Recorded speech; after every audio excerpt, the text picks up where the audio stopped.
Things spread like wildfire on the internet, especially when you're dealing with a $500,000 car for $75,000.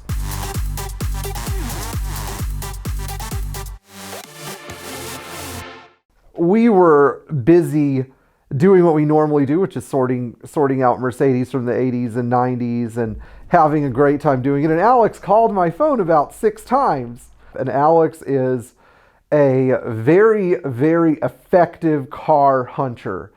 And he goes, "You're not going to believe what I have." And I said, "What do you have?" Something like a 560 SEC wide-body AMG with a 6-liter 4-cam engine. And he goes, "No, I've got something way better than that. This guy has dug up a 300 SL Roadster, and they posted the car on Facebook, and he has no idea what it is. He just posted on Facebook Marketplace for like an hour, and he goes, 'Hey, could somebody tell me what this is worth?'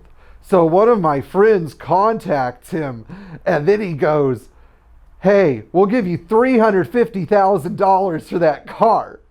Now this guy goes, "Well, you know, it's real hard to come up with $350 cash in such short notice. I'll take 75. And of course, any normal person is going to go, "Scam alert." But Alex had bought into the scam because this guy sent 12 geotagged, time-consistent, location-consistent pictures of a real 300 SL Roadster, 1960, silver blue, dark red leather, sitting in this quaint little guarded shed somewhere in the Indianapolis area, undisturbed for 40 years. I tell him, "You need to do whatever the heck you have to do to get your hands on this thing because I want first dibs on it." So Alex, of course, tells you at the car, and then everything goes silent for 18 hours. I call Alex every hour. "Where is the car? What have you heard?" In the meantime, my friend Michael, who is the expert car detective, calls me and said, "I heard there was a 300 SL that somebody had listed for sale on Facebook in the Indianapolis area."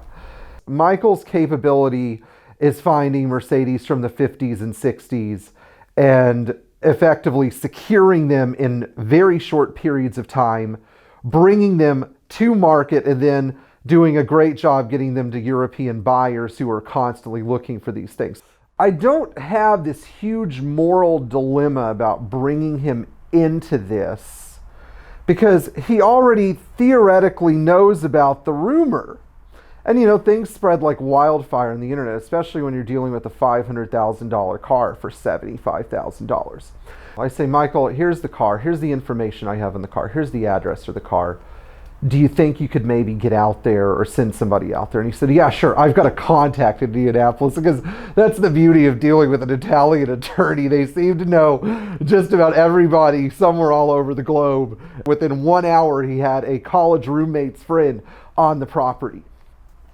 So this is where things get really weird. Brian, the acquaintance or contact that Michael had sent, goes to this location in Indianapolis that we had sort of gotten an address, but it wasn't quite correct. But using Google Earth, we figured out that there was a big crumbling estate with 2 garden cottages in the rear of the property, and it was a lot of property. So Brian goes there to see if he has a winner. As he goes onto the property, there's a contractor, and he goes up to the contractor and he said, "Hey, do you think I could look in those sheds back there?" And the contractor looks at him and goes, "Absolutely not. The owner of the property would never allow me to do that." So he goes, looking around the buildings, but he doesn't exactly approach them. And then he notices tire tracks.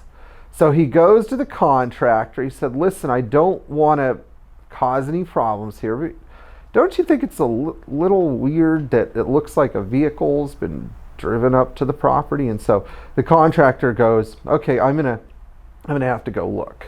So they go over to the sheds and look.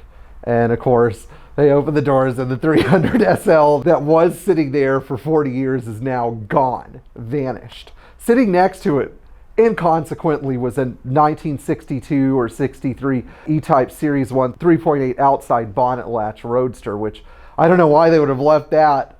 So of course the contractor has to alert the owner of the estate, who I didn't get to speak to this guy, but I'm sure he was not happy.